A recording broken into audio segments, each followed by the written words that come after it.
Fait que, On commence ça. on commence ça un peu comme ça. Fait qu'on est au Symposium de Québec Vélo de montagne. On va passer plein d'invités. Fait que t'es le premier qu'on passe pour le 3 jours qu'on a passé ici. Fait qu'on fait un petit 15-20 minutes ensemble. Nice.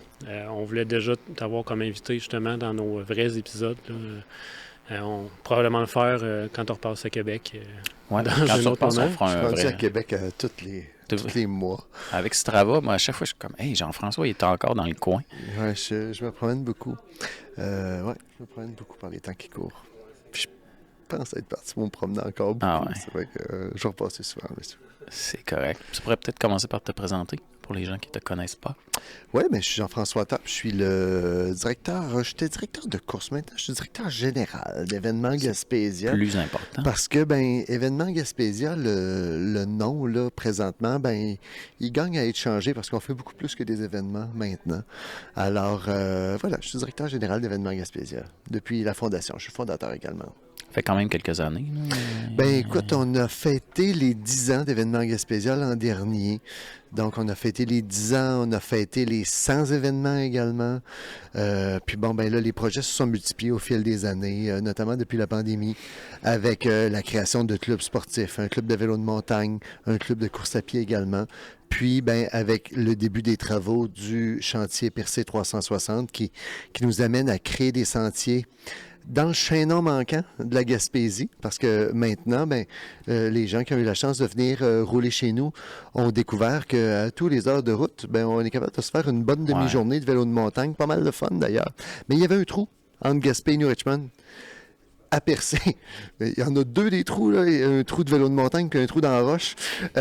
Puis voilà, on a vu à remédier à la situation en créant le projet Percé 360 qui est en marche puis qui va ouvrir là, l'été prochain. Ça, c'est du pédestre et du vélo.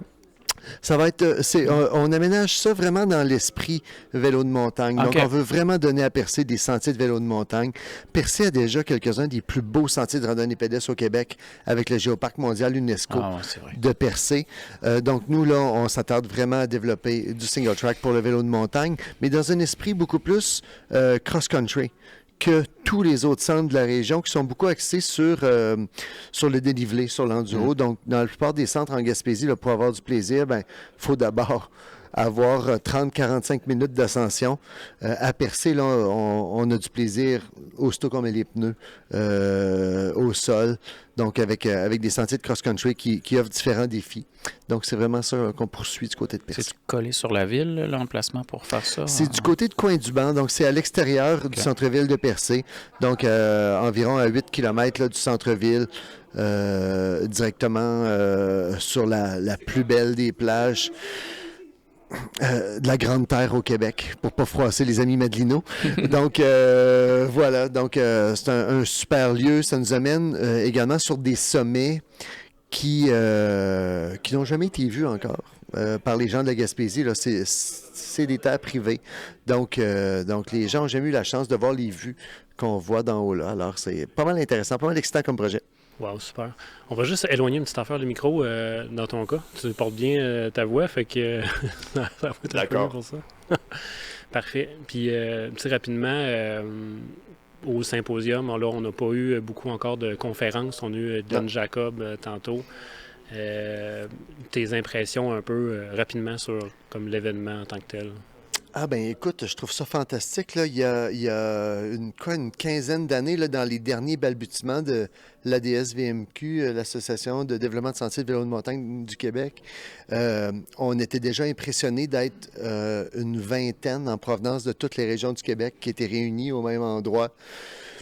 Inutile de vous dire qu'aujourd'hui, je suis assez impressionné de voir qu'on est 200 de partout au Québec à assister à des conférences. Ce matin, là, on a eu la chance d'entendre la genèse du vélo de montagne au Québec avec Patrice, Chantal, qui sont là depuis 50 ans à travailler dans ce 40 peut-être dans cet univers-là. Là, Fred, qui lui, ça fait 25 ans, puis moi, je pensais que ça faisait longtemps que j'étais là-dedans, puis ça fait juste une quinzaine d'années là, que le vélo de montagne est arrivé en Gaspésie, puis qu'on le développe. Alors, je trouve que c'est un beau privilège d'appartenir à cette communauté québécoise-là, puis Ben, c'est ça. Moi, je pense qu'il y a 15 ans, là, on s'imaginait pas du tout que le vélo de montagne allait exploser comme ça au Québec. Juste il y a 10 ans, on était loin de penser que ça aurait l'air de ça. Oui, c'est ça. C'est incroyable, le développement accéléré que l'industrie a connu. Si je prends juste en Gaspésie, nous, on a débuté en 2012 du côté du Mont-Béchervaise avec un premier développement là-bas.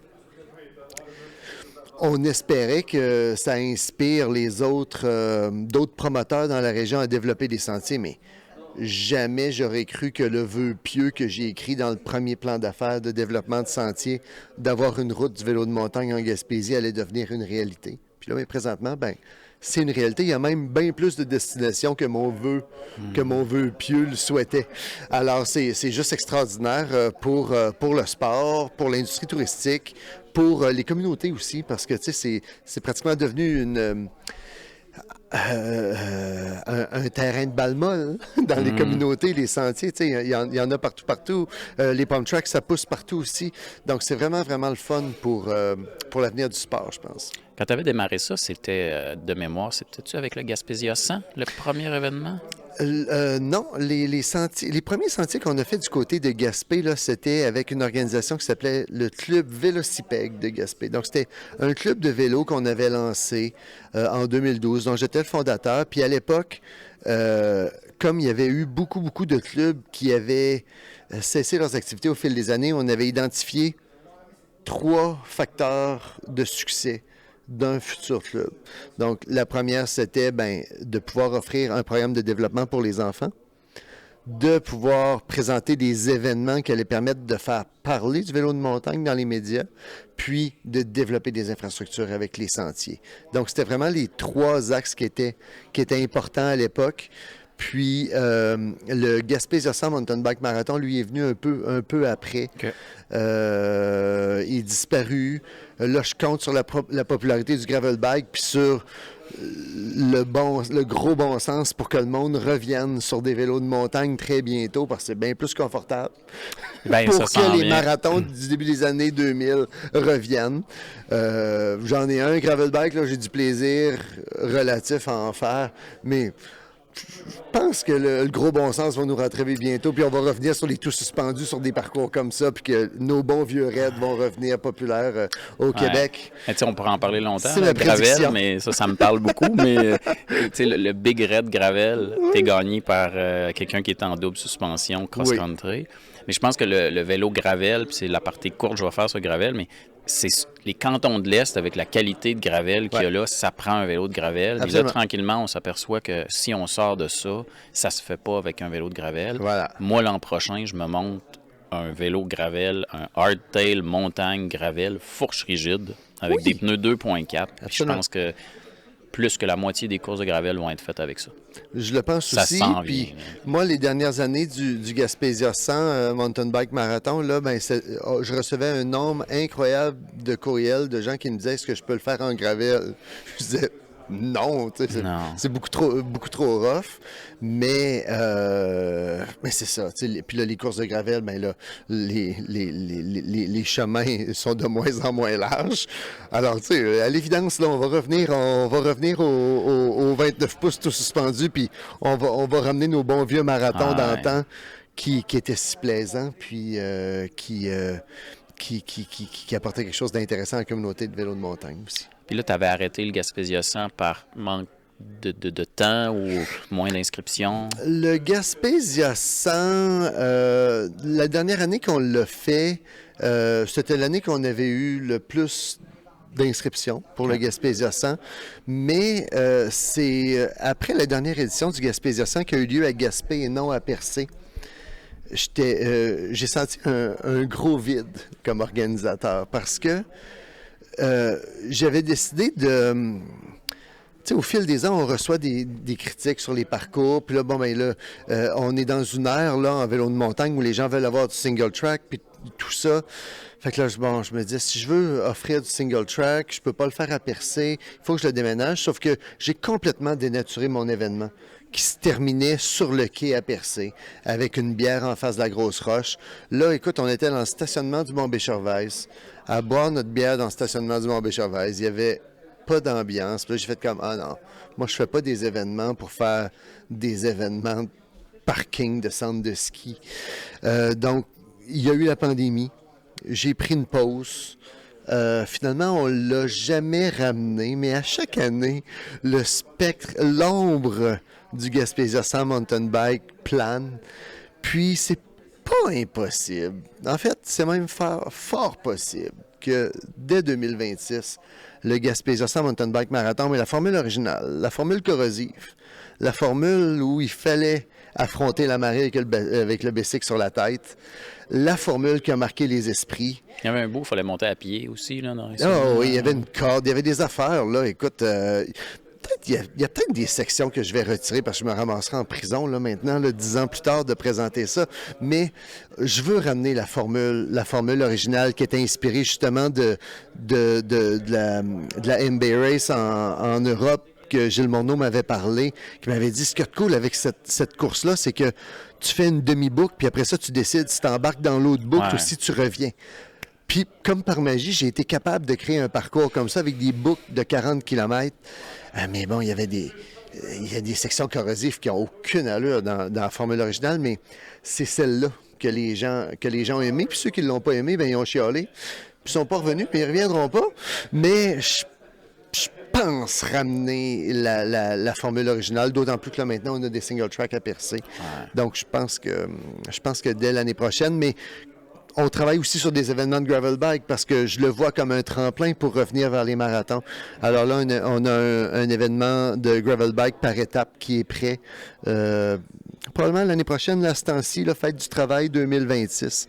On va proposer là, le nom préliminaire, c'est le Gaspésia Gravel Bike Experience, là. Mais je ne sais pas s'il va le maintenir, mais bref, ça va être un 3 jours. Fort probablement un mélange de chic-choc et de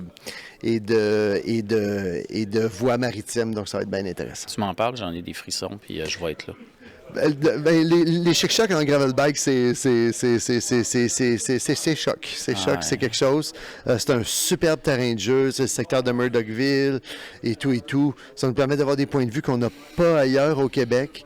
En tout respect pour tous les points de vue qu'on voit dans le gravel bike. Là. J'étais au Massif du Sud en fin de semaine passée, puis on s'arrêtait après nos runs pour prendre des petites shots de boissons sportives. Puis c'est très beau. Là, tous les secteurs sont beaux. Mais les chic-chocs, il y a quelque chose de spécial. C'est de la haute montagne, puis c'est sauvage. J'allais dire, je vais devancer mes vacances pour aller faire ça, mais j'ai vendu mon gravel. Mais tu vas t'acheter un hardtail. Oui, je vais m'acheter un hardtail, exactement. Ouais. Puis dis, moi, je lis beaucoup sur l'industrie du vélo, puis tu sais, le fait de faire, puis là, je ne vais pas vendre ma paroisse de cross-country, puis parce que je suis un fan de cross-country, mais l'industrie du vélo, en ce moment, est en train de comprendre que là, l'enduro a pogné son pic, puis là, c'est le short travel qui arrive. Fait que là, ce qu'ils prévoient pour les prochaines années, c'est des composantes pour le short travel, c'est le down country, c'est les gens qui ont acheté des trop gros vélos, des 160, des 180 mm, qui font comme... Je vais pas plus vite en descendant, mais je vais moins vite en montant. Fait que là, ce qui s'en vient, là, la grosse force des prochaines années, c'est comme du 130-140 mm. Puis ils font des pièces spécifiques pour ça, des pièces légères, mais résistantes. Fait que là, c'est vrai, le gros marché qui pense, là, l'industrie, ils peuvent se tromper. Mais c'est ça qui s'en vient. T'sais. Oui, puis... Tous les gens qui ont commencé à faire du vélo de montagne là, pendant la pandémie, puis qui se sont achetés des tout suspendus 150, 160 mm en montant, en s'imaginant que c'est cool faire du vélo, faire de l'enduro, bien, la plupart ont vite remarqué que, tu sais, je veux dire... Passé 30 ans, on progresse plus tant que ça. Là. Non. On avance sur les skills qu'on a développés quand on était kid. Puis si on n'a pas sauté de rampe de trottoir quand on était kid, ben il y a des bonnes chances que ça ne tente pas de le faire à 40 ans. Donc, je vois aussi, là, dans le coin chez nous, on le voit, là, des gens ils changent leur vélo pour quelque chose qui correspond plus à une pratique réaliste d'adulte. parce que c'est ça la vie. On n'est pas tous des Danny McCaskill, là. Bien, je pense que les jeunes vont... Les jeunes, tu sais, les jeunes vont avoir appris ça très jeune. J'ai hâte de voir quand ils vont être plus vieux parce que, tu sais, je veux dire, des drops de 6 pieds pour des jeunes de 12 ans, j'en vois au lac de l'Âge, comme... On n'aurait même pas fait ça, nous, à 20 ans. Là. On est capable aujourd'hui, mais pas avec l'aisance. On n'était pas équipé de vélo pour l'absorber. Là. Je veux dire, mon premier vélo de montagne que j'ai acheté au magasin Robin au Hardware dans mon village, il y avait de la misère à subir le saut de 2 pieds là, à 45 degrés. Mais non, c'est ça. J'ai hâte de voir, moi aussi. C'est sûr aussi que là, l'industrie, on n'est pas encore rendu là, dans les discussions puis les panels et ainsi de suite, mais toute la question de la sécurité, des assurances, tout ça, là, il y a une petite accalmie, on en parle moins, mais c'est encore là. Tu sais, je veux dire, on ne peut pas construire des parcs avec des niveaux de difficulté qu'il y a 3% des cyclistes qui les abordent, là, parce qu'il faut les assurer. Ouais. Ces parcs-là. Mais c'est encore en fait un sujet assez chaud juste avec ce qui s'est passé à CMB récemment avec la poursuite qu'il y a eu là-bas à Trois-Rivières. Nous autres, ça nous a même pas shaké un peu, mais là on s'est mis à revoir un peu, tous nos panneaux sont-ils corrects, les gradations avec les obstacles qui sont dans les sentiers, c'est un peu le problème de partout. Là. Oui, parce que ça va rester les assureurs qui vont être le donneur d'ordre, tu sais. Exact. Puis la journée qu'eux vont dire, nous autres on n'assure plus, à moins que soyez prêts à défrayer ceci. Ouais. Mais là, tout ce qu'on a développé ces 15 dernières années, en tout cas, il y a certains sentiers qui vont être dans le trouble et qui, malheureusement, vont devoir être naturalisés. Là. C'est les petits centres qui vont écoper à un moment donné. C'est ça, les assurances vont tellement augmenter que le billet, exemple journalier, va devenir un peu ce qui s'est passé en ski il y a plusieurs années déjà. Ouais. Fait qu'il faut juste pas répéter la même affaire, en fait. Directement. Non, on est conscientisé de ça. Puis, tantôt, la présentation de Glenn Jacob, là, il n'y avait pas de bout là-dessus, mais je pense que peut-être que nous, on est ailleurs parce qu'on n'a peut-être pas le même côté juridique que d'autres endroits, mais l'exemple d'Énergie CMB, tu l'as peut-être entendu parler un peu, là, j'ai pas le détail, mais c'est une poursuite de plusieurs millions de dollars pour un changement dans un sentier. Mais c'est challengeant, là, parce qu'après ça... Surtout quand c'est des bénévoles qui gèrent la patente. Oui, c'est ça. Puis, tu sais, ça va faire jurisprudence, là, ce qui va arriver avec ça. Fait que là, les compagnies d'assurance vont avoir très peur. Puis, c'est sûr aussi que, là, tu sais, depuis 15 ans, on est dans une course à l'aménagement. Ouais. Puis, tu sais, moi, j'interviens dans quand même plusieurs sports de plein air, là, puis ça risque que quand on revient à la base, là, des activités de plein air, là, c'est l'humain dans la nature. Moi, je trouve qu'on est en train de suraménager la nature pour le rendre accessible. C'est magnifique, là, l'accessibilité. Là. Le nombre de personnes qui achètent un vélomag, un géoplein air à l'épicerie, c'est exponentiel. Ça intéresse tout le monde d'aller jouer dehors. Mais ça reste que si on revient à l'essence, là, à l'époque de Joe Breeze puis de Gary Fisher dans les montagnes de Marin County, là, c'était juste d'aller sur un terrain qui existe déjà en vélo, puis de relever le défi du terrain. Puis s'il y a des bouts qu'il faut marcher, bien, on le marche parce que c'est ça que le terrain... J'ose espérer qu'on va revenir à un peu plus de purisme dans notre industrie de vélo de montagne. Parce qu'à un moment donné, on va avoir de la misère à maintenir tout ça. Bien, c'est la Gravel qui est en train d'aller chercher ça. Tu sais, c'est ça qui est particulier. Oui. Tout est... Tu sais, mais je comprends aussi ce que j'aimerais ça, que le côté puriste revienne de plus en plus. Mais c'est un peu comme ce que Glenn comptait tantôt dans son truc, c'est que, tu sais, en fait, on a tellement rendu ça accessible que là, on a beaucoup de monde dans le sport, tu sais. C'est là qu'il faut adapter nos sentiers à avoir une grande quantité de monde dedans. Mais aussi, j'aimerais ça que ça soit un peu puriste, tu sais, faire des petites choses cachées ici et là, super plaisant, mais tu veux pas en parler, tu veux pas...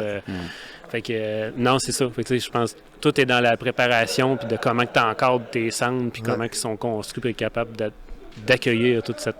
Oui, c'est ça. Puis, tu sais, comme juste avant de venir ici, je suis arrêté rouler pour la première fois dans les sentiers à Lévis. Puis là, je roulais là-dedans. Puis là, je me disais, tabarouette, il n'y a pas longtemps, là, ça devait être clandestin, là, ces sentiers-là. Là. C'est juste que là, bon, la ville s'est dit, là, on met des pancartes, puis on met ça sur Trail Fork. Mais je regardais les tracés là-dedans, je me disais, il n'y a rien de trop philosophique, là. Ça doit être des sentiers qui existent depuis des nus, là, comme à l'époque où j'étais à Trois-Rivières, puis on en faisait en arrière du centre d'achat sur des forges, puis dans le pit de sable, puis c'était vraiment le fun, tu sais. Ben, il y a 15-20 ans, le Saint-Émile, tu as sûrement déjà entendu parler du Saint-Émile ici. Là, il y avait un réseau de sentiers qui s'était fait sur des terrains privés. C'était du lacet à pu finir. On a croisé Gilles Morneau qui est là, puis il faisait partie des gens qui avaient développé ça, mais c'était juste... ça partait avec un balai, un râteau à feuilles, puis ça faisait des sentiers. Il n'y avait rien de réfléchi, mais c'était ça qu'il y avait avant. Il n'y avait pas de centre, fait qu'on aimait bien ça. Peux-tu vraiment, en fait, revenir à des affaires plus... Peut-être. Basique comme ça, peut-être. Ouais. Mais il y a tellement de monde qui en font, puis tu sais, moindrement, quand tu as un petit spot, on va dire privé, quelque part, ça peut se savoir vraiment rapidement aussi. Puis... avec probablement l'avènement de tout ce qui est GPS, travail et compagnie, fait que tu peux plus cacher un site sur lequel tu roules. Oui, mais tu sais, comme parent, tu sais, je considère que j'ai une responsabilité là-dedans aussi, tu sais. Ça fait que, tu sais, comme moi, là, j'envoie mes enfants avec un râteau, puis un sécateur dans le bois pour qu'ils fassent eux-mêmes leur petite trail, puis c'est ça la vie, tu sais. C'est ça que je faisais, moi, à leur âge, tu sais. Alors là, ben, tout autour de la maison, ils ont développé leur petit réseau de sentiers, puis sont bien fiers de montrer ça à leurs amis, puis de temps en temps, ils vont faire un petit feature avec un rug, puis ils sont bien heureux. Mais c'est ça, tu sais, ça n'a pas besoin d'être plus compliqué que ça, tu sais, le vélo de montagne, tu sais. Ici, au Mont-Sainte-Anne, c'est pas tous les sentiers là, qui ont été travaillés à la pelle mécanique. La grande majorité ont été ouverts à cause de illégalement, dans le temps. Illégalement par des bénévoles qui sont devenus des vrais sentiers. C'est ça, ils ont changé les noms. Les plus intéressants, on le voit, là, qui ont du véhicule, là, on pourrait faire du rollerblade dedans s'il n'y avait pas de grosses roches, là. Fait que, c'est toutes les beautés. Ça fait que, en tout cas, l'industrie a explosé, ça va bien. J'espère que là, ça va se maintenir dans le temps, puis qu'on va revenir aussi peut-être à des valeurs plus proches de la nature dans le sport. C'est vrai. Pour revenir rapidement avec ce qui se passe en Gaspésie, en vélo de montagne, moi je suis super fan de ce qui se passe là-bas. Là. Ça fait plusieurs années que je vais faire mon tour et que je fais le tour des centres. Je suis très content qu'il se passe quelque chose à Percé, d'ailleurs. C'était tout le temps un peu la zone, justement. Tu vas à Pin-Rouge, dans ce secteur-là, tu te dis « Hey, vas-tu descendre jusqu'à Gaspé pour rouler Béchervaise? » Puis, mais c'est ça. Puis, sais-tu si dans tous les réseaux qu'il y a dans le coin, y a-tu des nouveaux trucs qui vont apparaître? Là? Y en a-tu qui sont encore un peu, mettons, en développement? Ou je sais que Pin-Rouge a l'air de faire des nouveaux trucs ici et là. Oui, c'est ça. Pin-Rouge, là, ils ont des aménagistes locaux, des diggers locaux qui continuent de développer la patente, mais plus dans le volet vraiment enduro. Là. La gravité, c'est des faces de singe qu'ils ouvrent beaucoup. Il y a du côté de Grande-Vallée dans l'Estran. Ça, c'est entre Sainte-Anne-des-Monts et Gaspé. Donc, Grande-Vallée, le grand frère de Petite-Vallée, qui a le festival en chanson. Il y a des sentiers qui sont en aménagement là-bas, donc qui vont être proposés là, sur la carte très, très bientôt. Du côté de Sainte-Anne-des-Monts, j'ai pas de nouvelles des gens là-bas, ni du côté de Rivière-Atlaute avec Rack City. J'imagine que ça se développe. Ça se développe tranquillement au pic puis à pelle là-bas. Béchervaise est dans une année de consolidation de son réseau parce qu'avec les grandes pluies là, qu'on a eues ces 2 dernières années, mais il y a beaucoup de sentiers qui ont été particulièrement maganés. Donc il y a des sentiers qui ont été redésignés là, cette année. Je pense à la Cobra notamment. Percé tout neuf. Du côté de Chandler, à la base de Valère de Bellefeuille, présentement, il y a un chantier en cours pour donner un 3 à 5 km là, de single track aussi avec très peu de dénivelé, donc pour les débutants, qui va principalement être utilisé par les jeunes de la base de plein air, puis par le club local là-bas à Chandler. New Richmond, les diggers locaux. Carleton a l'air du moins, j'ai pas d'input comme quoi qu'il y a du développement qui se fait présentement du côté de Carleton puis de Maria. Mais eux aussi là, travaillent à consolider ce secteur-là qui est assez intéressant et qui offre des belles vues aussi. Ben oui, Carleton, c'est quand tu es en haut, c'est quelque chose. Exact. Là. Ouais. Oui. Puis bon, ben après ça, là, je sais qu'il y a un dynamisme qui se remet en place du côté de la vallée de la Matapédia, du côté de Val d'Irène, où là, cette année, là, il y a une course qui est revenue dans le circuit régional du côté de Val d'Irène. Donc, j'espère que ça va donner le goût là, aux gens de la vallée de s'impliquer puis de continuer de développer leur belle montagne. Puis, ben, à l'entrée là, de la Gaspésie, ben, il y a toujours le Mont Commis qui a plus un aura de bike park puis de downhill, mais qui a quand même une super belle offre à proposer pour le cross-country puis l'enduro. Puis ben finalement, Matane, les fameux sentiers de l'Îlot à Matane qui eux, je devrais que ça fait un petit bout que je suis allé en été, mais en hiver, ben là, le fat bike est en plein développement là-bas. Je pense qu'à Matane, les bénévoles ont évidemment été échaudés par les événements qu'il y a eu pendant la pandémie, parce que c'est à Matane qu'il y a eu le fameux décès de Dr Frédéric Bélanger-Duchamp. Donc, ça a été difficile sur les forces en présence du côté de Matane, mais je sais que tout est vivant là-bas encore, puis j'ose espérer là, qu'on va les revoir sur les circuits régionaux de vélo de montagne de course, puis dans l'aménagement de sentiers également, parce que ben c'est un super beau coin de la région également. Ouais. Puis ça fait partie de notre fameuse route du vélo de montagne en Gaspésie. Donc tous les centres que j'ai nommés, là, ben, il y en a pratiquement un à chaque heure de route. Là. Mm-hmm. Donc, quand on fait un tour de la Gaspésie, ben, à chaque heure de route, on peut arrêter pour faire au moins une demi-journée de vélo de montagne sur des sentiers différents. Ça fait que c'est pas mal de fun. Puis bon, ben, je vous ai pas jasé de Campbellton qui est au Nouveau-Brunswick, mais je veux dire, Campbellton, c'est l'autre bord du pont, là, donc à Sugarloaf. Donc, quand on passe quand on passe par la Matapédia pour se rendre dans la baie des Chaleurs, ben, Sugarloaf est un arrêt incontournable. D'ailleurs, en fin de semaine dernière, c'était le Crankworx Summer Series. Puis un super événement. Je pensais pas qu'il y avait un si gros événement aussi proche de chez nous que ça. Ça fait que c'était vraiment le fun. Ça fait que non, il y a un beau dynamisme dans l'Est, franchement. Puis le Bas-Saint-Laurent s'organise aussi de plus en plus. J'ai croisé tantôt là, les collègues du Mont-Saint-Mathieu, tout près de Rivière-du-Loup, qui vont lancer l'année prochaine une quinzaine de kilomètres de sentiers de vélo de montagne. Ça fait que c'est pas rien. Kamouraska, on a vu les gens de la Pocatière qui sont Rivière-du-Loup, Notre-Dame-du-Portage, c'est magnifique ce qui a été fait là-bas, Notre-Dame-du-Portage.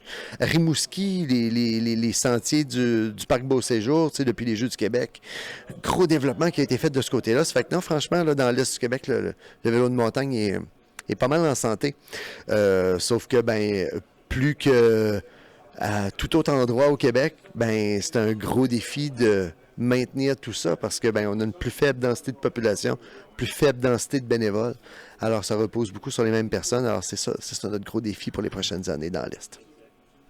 Super intéressant. Ben on va te laisser continuer ta journée. Nous aussi, on va faire ça. On est à quelques minutes que la prochaine conférence est commencée. Merci beaucoup, messieurs. Merci pour ton temps. Plaisir. Prochaine.